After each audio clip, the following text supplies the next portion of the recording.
Y'all are watching Fight Feed.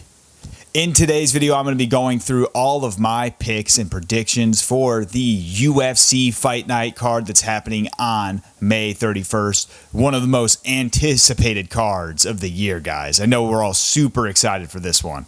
So, diving into this card is what I'm going to do next. Similar to my previous videos, what I'm going to do for all of you folks that don't want to watch this entire thing, I'll just give you all of my picks, and then if you feel like you need to see why I'm choosing the way I am, you can watch this full video. But without further ado, here's a summary of my picks for the entire card. First fight, I'm going with Rayanne dos Santos. Second fight, I'm going with MarQuel Mederos.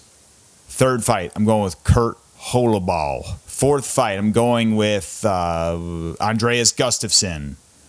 Fifth fight, I'm going with Macy Chiasson. Sixth fight, I'm going with Allan Nascimento. Seventh fight, I am going with Zachary Reese. Eighth fight, I'm going with Ramiz Brahimaj. Ninth fight, I'm going with Dustin Jacoby. 10th fight, I'm going with Mateusz Gamrot. And the 11th fight, I'm going with Maycee Barber. Okay, guys, that is the summary of my picks, but now I'm going to actually dive in to each fight on the card, giving you a bit more of a breakdown on why I'm choosing the way I'm choosing. So, to start with the first fight of the card, we've got Rayanne dos Santos versus Ardelean. I think that's how you say her name. So, looking at both these fighters, they're both coming off a loss, and I'm going to start off just kind of outlining this is the great matchmaking in the UFC, guys.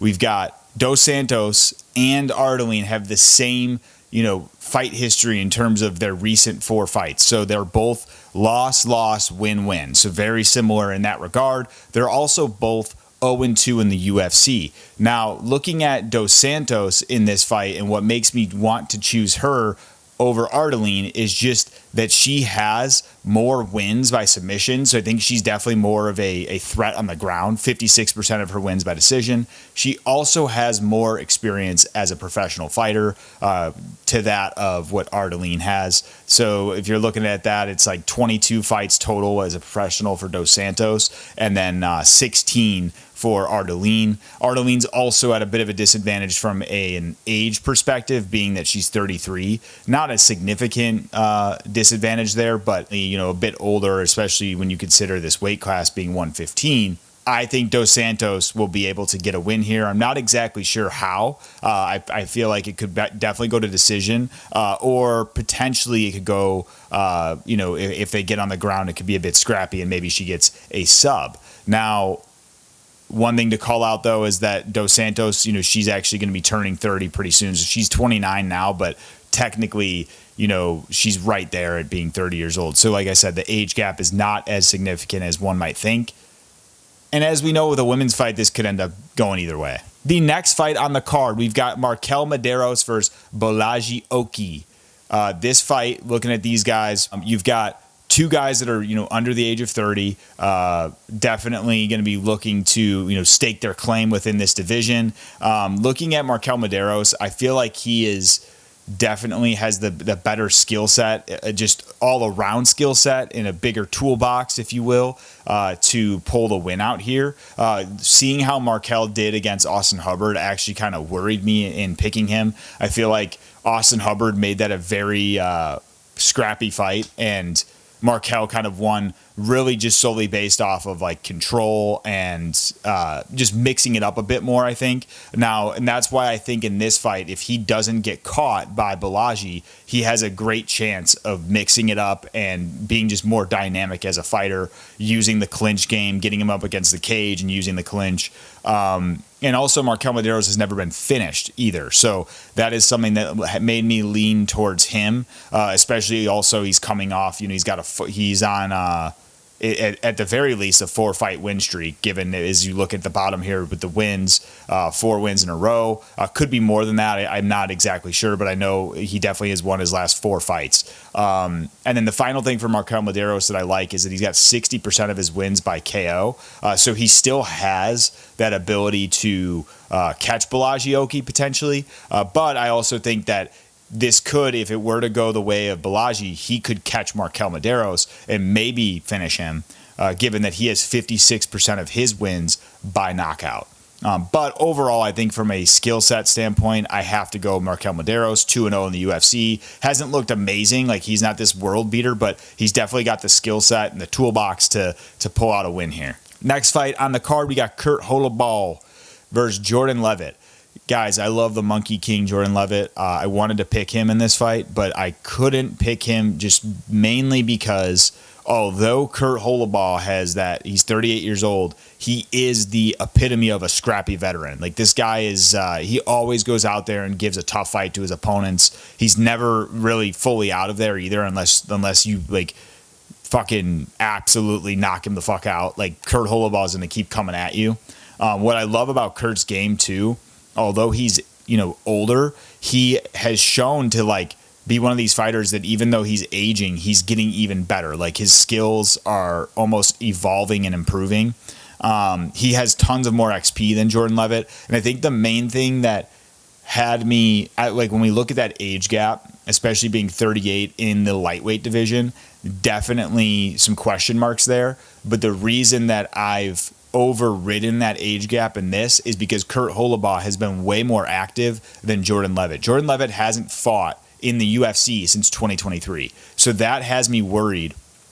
I think that Jordan Leavitt's got amazing grappling skills. The thing is, though, Holobaugh does as well. So I think Jordan Leavitt's probably a better grappler all around. Like, he could definitely, get a finish by submission. I just think Holobaugh's striking and his, like, nonstop pressure. Like, he's always pressuring opponents and making them play into his fight style. So I truly believe that Holobaugh will be able to mix it up more than Jordan Leavitt and will likely get the win. I think that his striking alone is something that's going to make Jordan Leavitt be kind of on the back foot potentially. And I just don't see...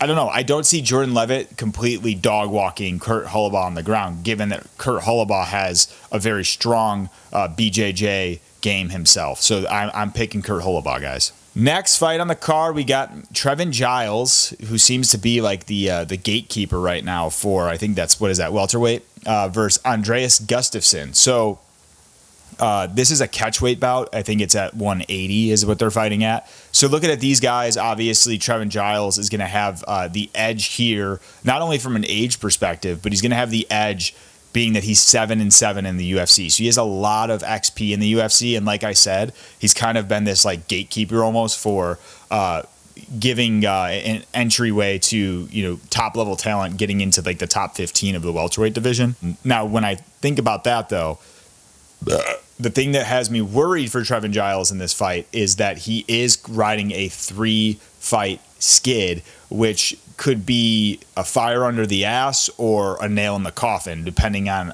which way you pick it for that fighter. This could be inspiration for Trevin Giles to go out there and stake his claim, or it could be, detrimental in terms of, his mental game going into the fight. And he's not going up against, Joe Schmo. Andreas Gustafsson had a great debut, he had a great fight on Contender Series, got a knockout. He's riding 3-fight win streak currently. He's also not much smaller. Like, the reach advantage for Trevin Giles is only half an inch. I think that knowing Andreas Gustafsson and his style, that like the way that he fights, it's like, it's just a matter of time before he catches his opponent. And if he catches his opponent, it's not going to be good for them. And so that is having me feel that he will get the win here, likely by KO. Next fight, guys, we got Ketlen Vieira versus Macy Chiasson. So Macy Chiasson is like Dustin Poirier's younger sister, I guess. Kind of looks like Dustin Poirier to me. From Louisiana, too.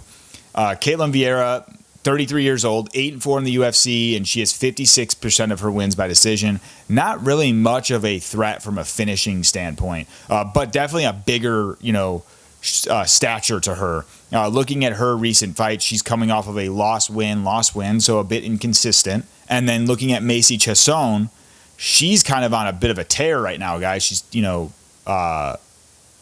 maybe not. She's won 2, lost 1, and then won a fight before that. 8-3 in the UFC, so just a slightly better record and only one less fight of experience. But Maycee Chiasson was also on The Ultimate Fighter years ago, so she definitely has probably some of those other fights on her record that might, or she has other fights in her background that might not be showing on the record there. She gets 40% of her wins by decision, but she will have a significant size advantage here. She's 5'11", and that's a pretty decent height for this weight class, being that I don't know if there's any other women that are 5'11", and I think that Maycee Chiasson gives opponents problems with that size.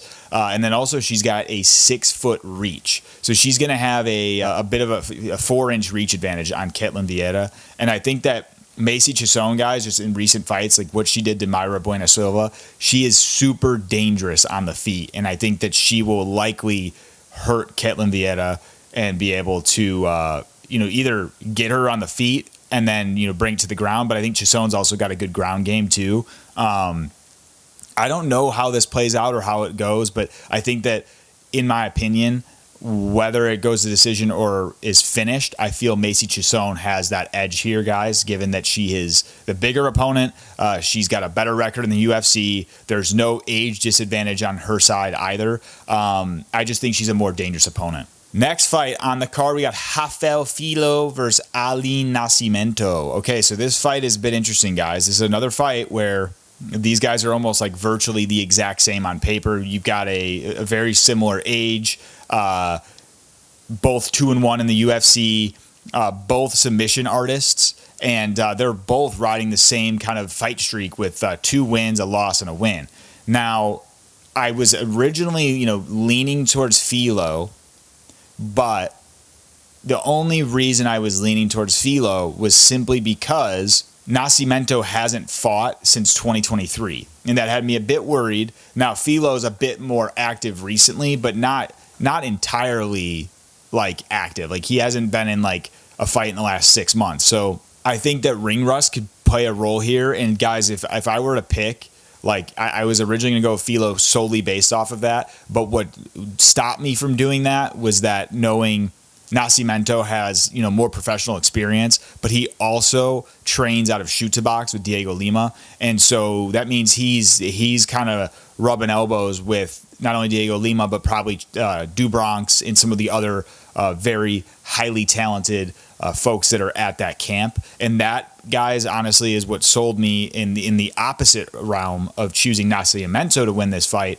solely based off of, I think he's just going to have a better wealth of experience working with the people that he works with, and then also just having more experience as a professional, and also having a slight size advantage by 1 inch in a height and 1 inch in reach. So ultimately, those are the things that I use to break down Nascimento getting a W over Filho. The next fight on the card, we got Zachary Reese versus Duško Todorović.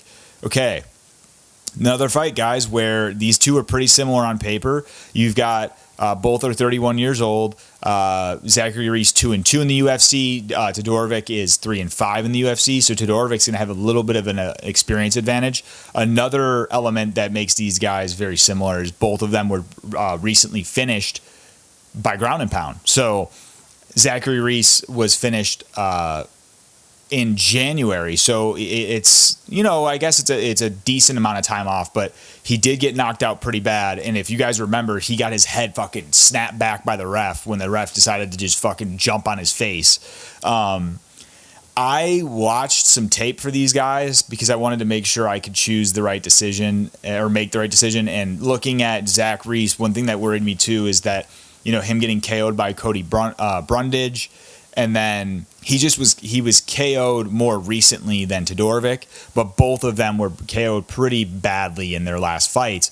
Now, Todorović has a bit of a striking, he might have a striking advantage on the feet. It's going to be hard to say, because we haven't seen these two fight. But Zachary Reese will be 6'4" to that of the 6'1" Todorović. He's also going to have a 3-inch reach advantage. What I liked, and this is the reason I end up going with Reese, guys, is both these guys are a bit scrappy where they are actually decent on the feet. Like, Todorović has great movement on the feet, but Todorović has also got, in his last fight when he got dropped, he was very versatile with some of his ground attacks. He was throwing up knee bars, throwing up heel hooks. So I think that what's interesting about this fight is both these guys are decent strikers, and you have a potential where if Zachary Reese is getting the edge on the feet, Todorović has that scrappy, versatile BJJ that he might use, to kind of bring it to the ground. And then this could be a grappling exchange that we're seeing with both these guys having a solid ground game as well.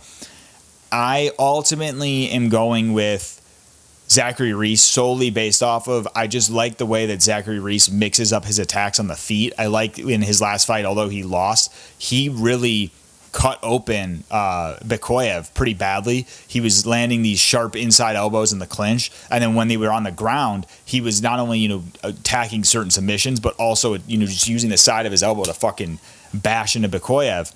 I think Zachary Reese has just probably a little bit of a better edge there. I do worry about his chin though, and Todorović, looking at him, he has 67% of his wins by knockout, and he's never been submitted. So those are things that, I wanted to go Todorović, to be honest with you guys, but I just think that Zachary Reese is going to have a bit of that size advantage, and I think that they're pretty equal when it comes to their game. So I just think if you're looking at it on paper, and we're assuming that this, Zachary's the same one that came into his last fight, and that Todorović's the same guy that came in from his last fight.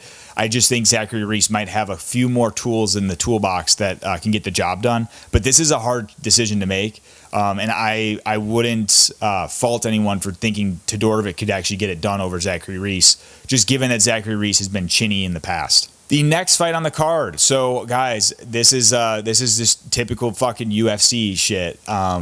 So Ramiz Brahimaj was supposed to fight somebody else, and so was Billy Ray Goff, and they're now fighting each other because on the UFC website, these fights were still showing as happening, but they're not because Oban Elliott had to get pulled out due to visa issues. So, anyways, taking a look at this, we got Ramiz Brahimaj versus Elliott we've got Ramiz Brahimaj versus Billy Ray Goff.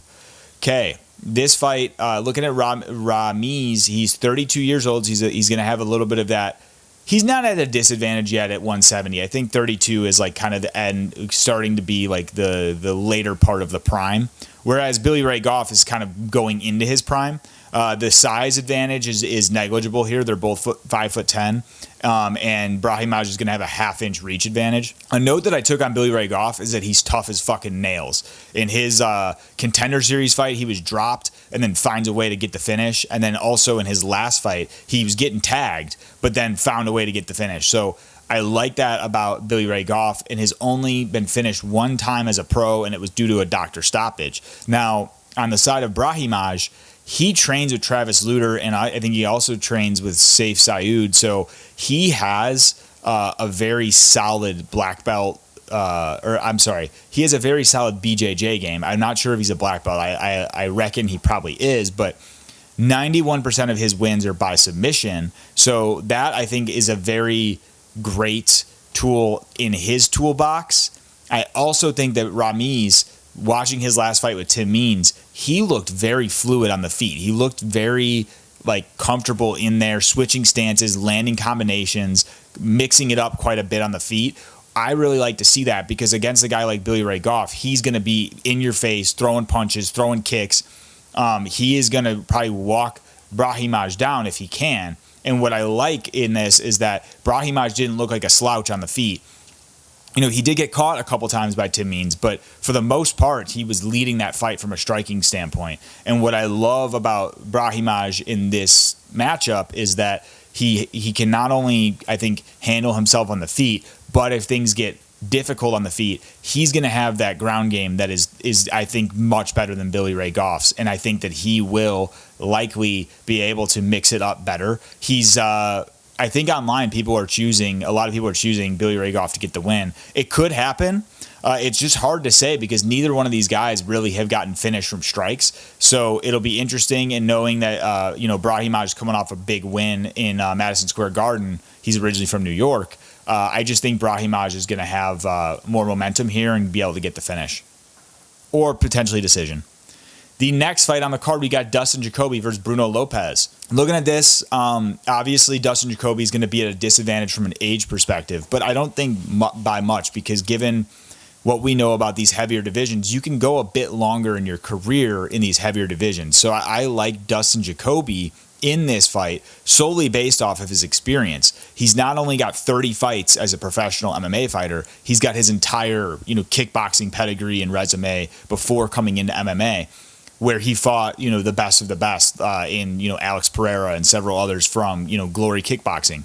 So one thing that I've noticed when I'm watching these guys fight, Dustin Jacoby, despite being 37, he still has that explosive power and striking that he can kind of bring out at any time. Like when he flatline KO'd Vitor Petrino, which was fucking insane.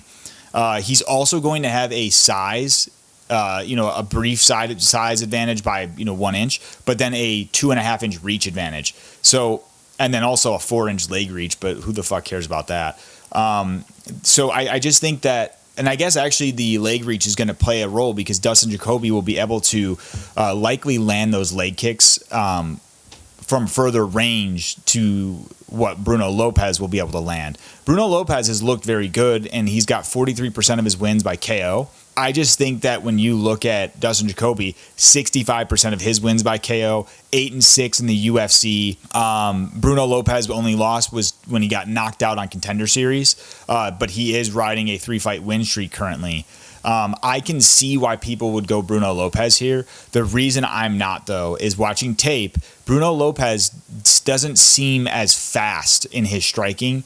He's a bit more calculated, and I guess like he's just slower with some of his strikes and his combinations to that of, like, I just think that when you're going against a guy like Dustin Jacoby, who's more explosive, is able to kind of string together, 1-2s pretty quickly. I think Dustin has a great chance of catching Bruno Lopez and hurting him.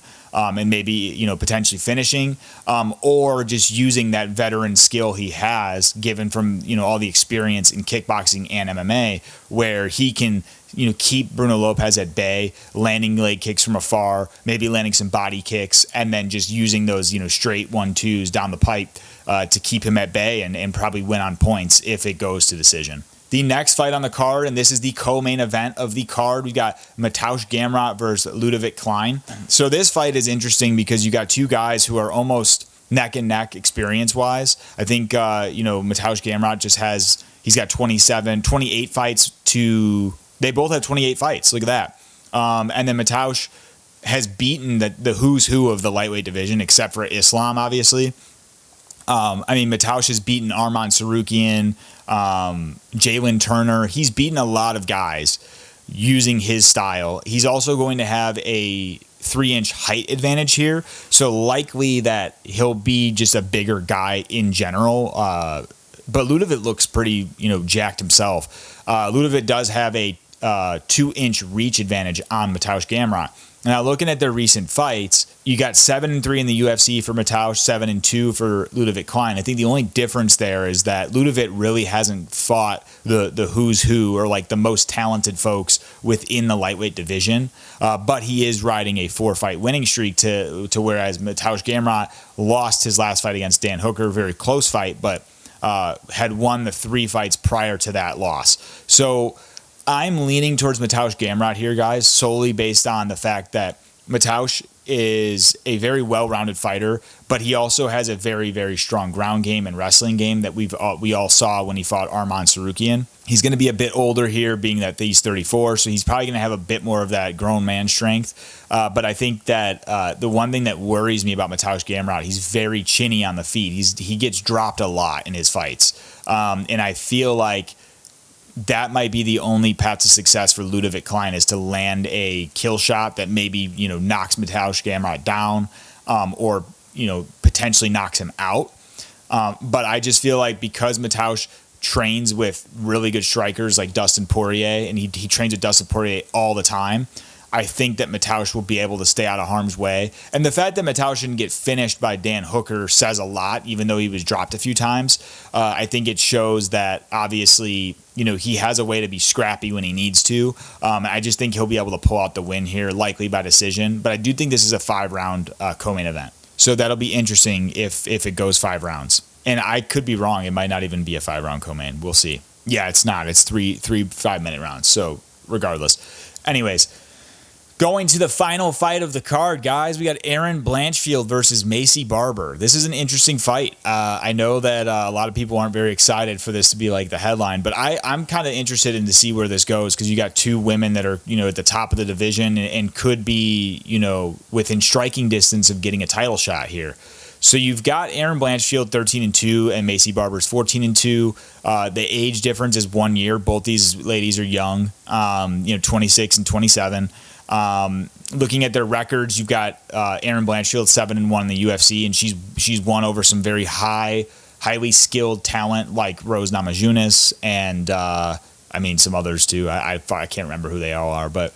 Then Maycee Barber, you got her at 9-2 in the UFC, and she's riding a 4-fight win streak. Whereas Blanchfield won her last fight, lost the fight before that to Manon Fiorot, and then won 2 fights prior to that. The reason I am going Maycee Barber here, guys, a lot of people are choosing Blanchfield, and I can understand why. She's got a very solid ground game, very skilled as well, but I just think that Macy's a bit more dangerous. And the reason being is that Macy's also, while she's the taller fighter, she's going to have a small reach disadvantage. It probably evens out, though, because Macy's an inch taller with 1 less inch in reach. So it kind of balances itself out. But the thing that makes Maycee more dangerous than Erin, in my opinion, is Maycee has 43% of her wins by knockout, which is honestly pretty unheard of when you look at some of the women's fighters in the women's divisions.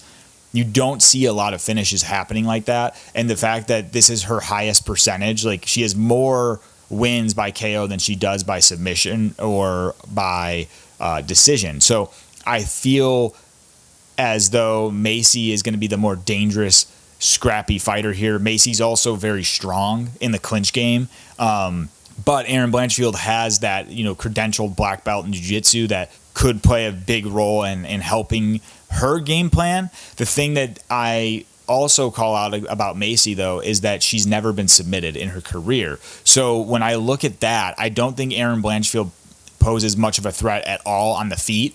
And I also, when we look at it from that perspective, I feel like Erin Blanchfield has the wherewithal to potentially get Macy caught in some type of submission on the ground. I just don't think she'll be able to actually finish her on the ground because Macy's never been submitted. She's been in there with some of the best talent. And, I just think Macy's a more scrappy fighter than Erin Blanchfield. But they're both, I think they're both game, and they're both pretty cold-blooded when they get in there. Cold-blooded is Erin Blanchfield's nickname. So I'm going to choose Maycee Barber to get the win here, guys. I think she's an underdog here. I think that Macy's just got more tools in her tool bag that she'll be able to whip out and get the W in this fight. So there you guys have it. Those are my picks and predictions for the UFC Fight Night, Erin Blanchfield versus Maycee Barber, happening on Saturday, May 31st. If you enjoyed this video, make sure you give it a thumbs up and make sure you subscribe to Fight Feed so you can stay on top of all the MMA content that I will be continuing to post. Thank you guys so much again for watching, and I will see you in the next video.